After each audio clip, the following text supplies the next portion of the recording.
Da mesma maneira, quando o Santo Agostinho ele nos sugere que ao fim de cada dia a gente faça essa revisão, é também um esforço que a gente tem que fazer para poder conseguir, quando chegar na cama, antes de dormir, naturalmente, não é para fazer isso dormindo, né? Então, quando a gente ainda está em vigília, com consciência, a gente poder passar em revista o nosso dia. Passar aquele filminho do dia em que nós somos os atores principais e ver tudo o que aconteceu. A gente vai perceber em determinadas situações que as coisas não ocorreram do modo que a gente gostaria que ocorresse. Que alguma situação às vezes não foi tão boa, que podia ter sido diferente.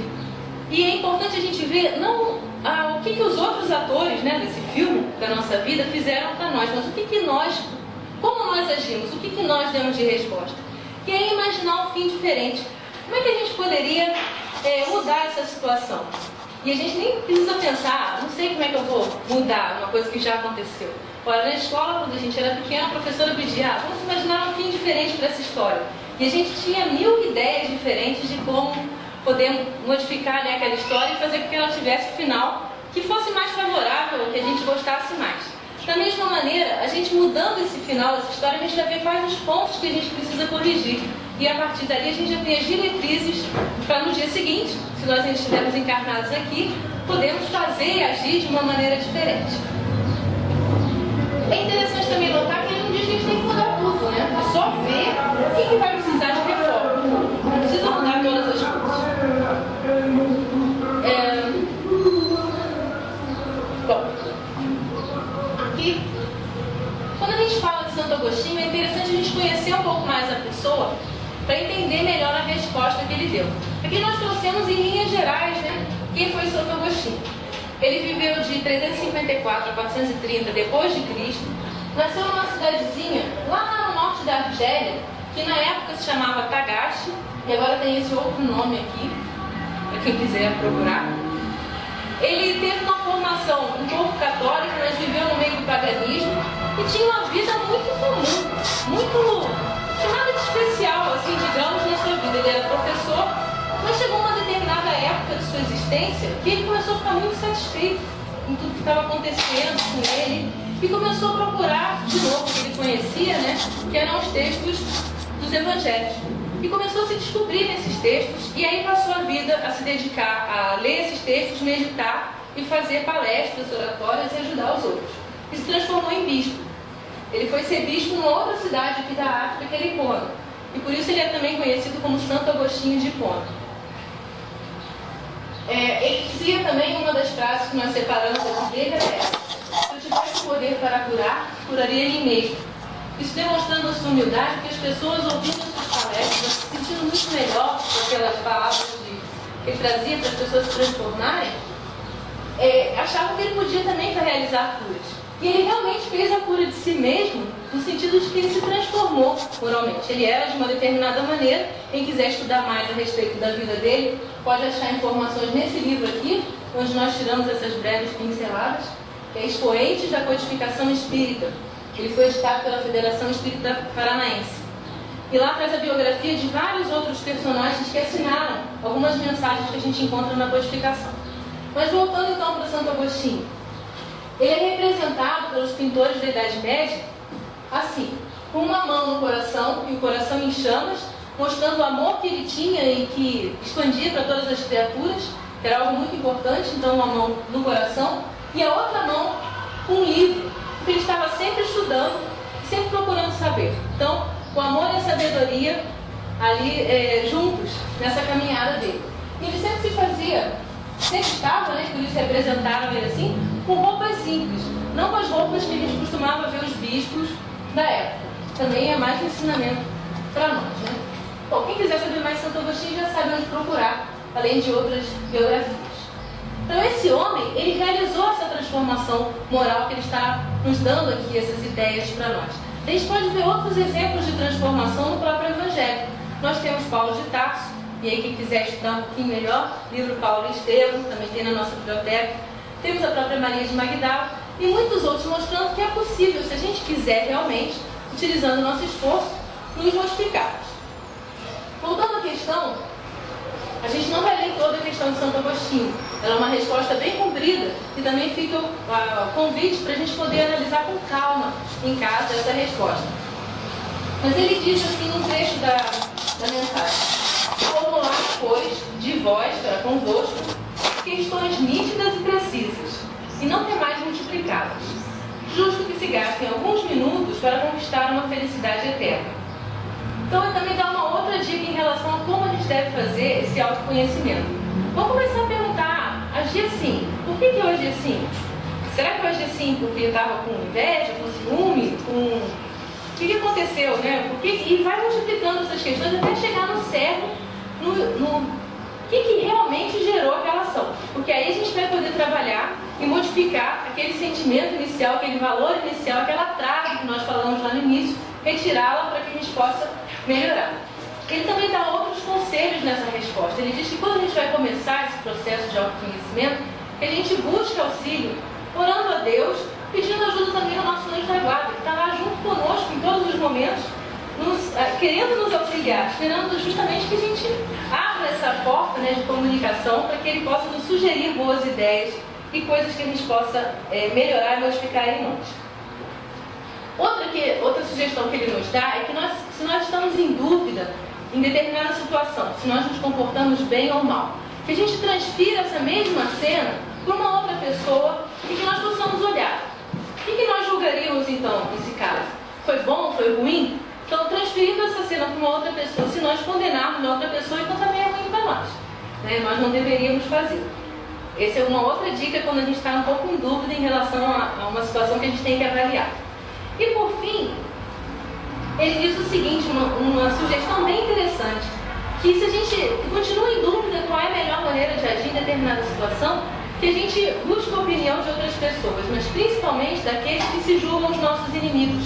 Porque eles não vão ter nenhum pudor de falar que a gente está agindo mal, de querer nos proteger de alguma maneira ou de não nos ferir. Eles vão falar mesmo aquilo que a gente precisa mudar, que está agredindo alguém. E dessa forma, de uma maneira que eles podem nem perceber, eles vão estar nos ajudando a que a gente perceba as coisas em nós que precisam ser melhoradas. Naturalmente, a gente seguir essa opinião precisa de um tanto de coragem, né? Para a gente poder se dirigir às pessoas que a gente sabe que não gostam da gente, que vão falar coisas que vão nos agredir. Mas é importante a gente estar disposto a ter essa abertura e poder ouvir o que a gente realmente precisa melhorar. Depois dessa questão, Kardec faz alguns comentários. E aí nós separamos alguns pontinhos desse comentário que também são importantes. Muitas faltas que cometemos nos passam despercebidas. E é verdade. Às vezes a gente agride uma pessoa e só depois de muito tempo, se a pessoa se dispõe a falar conosco, fala: aquele dia você fez isso, eu não gostei e tal, que a gente nem percebeu que agiu de uma maneira ruim, né? Então essas faltas, às vezes, a gente nem vai passando a vida sem ligar, a gente nem percebe. Se efetivamente, seguindo o conselho de Santo Agostinho, interrogássemos mais a miúde, ou seja, com mais frequência, a nossa consciência, veríamos quantas vezes falimos sem que o suspeitemos, unicamente por não desfrutarmos da natureza e o móvel de nossos atos. Ou seja, nós podemos estar errando porque nós não estamos investigando o que nos levou a ter esses atos. Qual é aquela base, aquela trave que tem de sustentação das nossas ações? Às vezes a gente está contextualizando, né, dando um exemplo. A gente não gosta de determinada pessoa. E aí mas a gente acha que não é assim, né, que a gente gosta. E começa a ter vários tipos de ações que vão agredir essa pessoa. Então, no momento que a gente percebe, olha, você está agindo assim porque você está com inveja dela, tem algum sentimento ruim envolvendo você. E aí, nesse momento, a gente acha, se é isso, vamos nos transformar. Eu sei que isso não é bom para mim, não é bom para ela, eu posso me modificar nesse ponto, vou tentar agir de uma maneira diferente. E assim, pouco a pouco, a gente vai conseguindo se melhorar. Kardec ainda termina nessa explicação. A forma interrogativa tem alguma coisa de mais preciso do que qualquer máxima, que muitas vezes deixamos de aplicar a nós mesmos. Então, às vezes tem aquelas frases que são bonitas, que nós gostamos, mas muitas vezes a frase fica lá e nós ficamos aqui. Quando é feita uma pergunta direta, sim ou não, que a gente tem que responder, parece que a gente se abala e realmente entra na questão e vê que ela tem a ver conosco. Ele diz: aquela que exige respostas, né, a pergunta, né, que é a forma interrogativa, exige respostas categóricas por um sim ou um não, que não abrem lugar para qualquer alternativa, e que são outros tantos argumentos pessoais. Então, algo que pode nos atrapalhar nesse processo de autoconhecimento é a gente começar fazendo as questões assim, que a gente vai devagar tal, e não vai chegar muito bem a lugar nenhum. Então, a gente precisa ter questões claras e aceitar essas respostas de nós mesmos. Muitas vezes a gente vai descobrir que faz coisas que a gente fica decepcionado conosco, porque a gente não se conhece realmente, por isso a gente fica decepcionado. Mas aí a gente vai poder agir para se modificar. E na encarnação atual, lembrando aquele exemplo que nós usamos no início, nós já sabemos que o nosso destino é o homem de bem. Lembra dos caracteres do homem de bem? Está lá na questão 918 e lá no Evangelho segundo o Espiritismo. A partida é o autoconhecimento. É isso que nós vamos começar ou continuar a fazer. O meio de transporte vai ser essa reforma íntima. A partir do momento que eu identifico, olha, sou invejosa, isso não é bom. Então eu vou ter que começar a fazer algo para poder modificar isso que eu detectei em mim que não é bom. Vou começar a fazer essa reforma íntima. E vou dedicar ações, pensamentos, para que eu possa chegar nesse ponto de não ser mais invejosa. É o meio de transporte que eu vou utilizar. E o mapa? Onde é que está escrito esse roteiro que nós precisamos seguir? Nós também já temos há um tempão, há 2000 anos, né, que é o Evangelho, tudo que Jesus nos trouxe para que nós pudéssemos então aprender a nos transformar e finalmente sermos felizes. Aí eu trouxe uma mensagem de André Luiz. Eu acredito que quase todo mundo recebeu a mensagem. Quem ainda não tem, a mensagem está ali, perto do nosso livro de presença. Ela está aqui nesse livro, Opinião Espírita, foi psicografado por Francisco Cândido Xavier e Valdo Vieira. São dois espíritos que assinam essas mensagens do livro, Emmanuel e André Luiz. E a gente separou a mensagem que está bem no primeiro capítulo. É essa, examinai a nós mesmos. É melhor, pode pegar a mensagem que é mais fácil de a gente acompanhar aqui. Essa mensagem foi assinada por André Luiz. Esse livro, inclusive, é lido na biblioteca. Quem quiser depois pegar, está disponível. Vamos começar a mensagem? Não vou lê-la toda, só uns trechinhos para a gente aproveitar. Porque nessa mensagem, André Luiz vem trazer essa proposta das questões que nós podemos fazer para nós mesmos, para a gente se autoconhecer. Bom, vamos começar a mensagem que a gente vai entender melhor. Ele diz ali, o dever do espírita cristão é tornar-se progressivamente melhor. Então, algumas palavras já ficam ressoando na nossa cabeça, né? A primeira delas é o dever. O que significa dever? Lá no Evangelho segundo o Espiritismo, nós encontramos que dever é a obrigação moral da criatura para consigo mesmo, primeiro, e em seguida para com os outros. Isso foi o Espírito Lázaro que falou. Está lá no Evangelho segundo o Espiritismo, capítulo 17, item 7.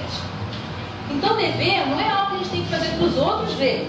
É algo que, primeiro, é uma obrigação de nós para conosco mesmo.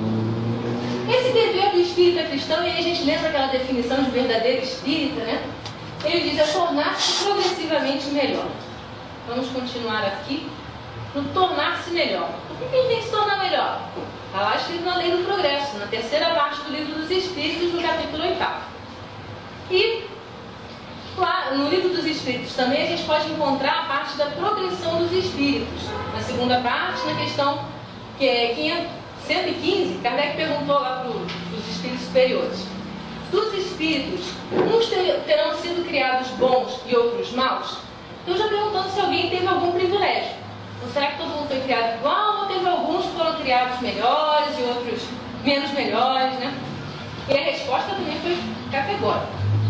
Deus criou todos os espíritos simples e ignorantes, isto é, sem saber. Ou seja, esses espíritos eles começam a sua jornada evolutiva sem conhecimento. A cada um deu determinada missão com o fim de esclarecê-los e de os fazer chegar progressivamente à perfeição pelo conhecimento da verdade para aproximá-los de si. Nessa perfeição é que eles encontram a pura e eterna felicidade. Então aqui a gente já tem um trechinho daquela jornada evolutiva que a gente andou conversando.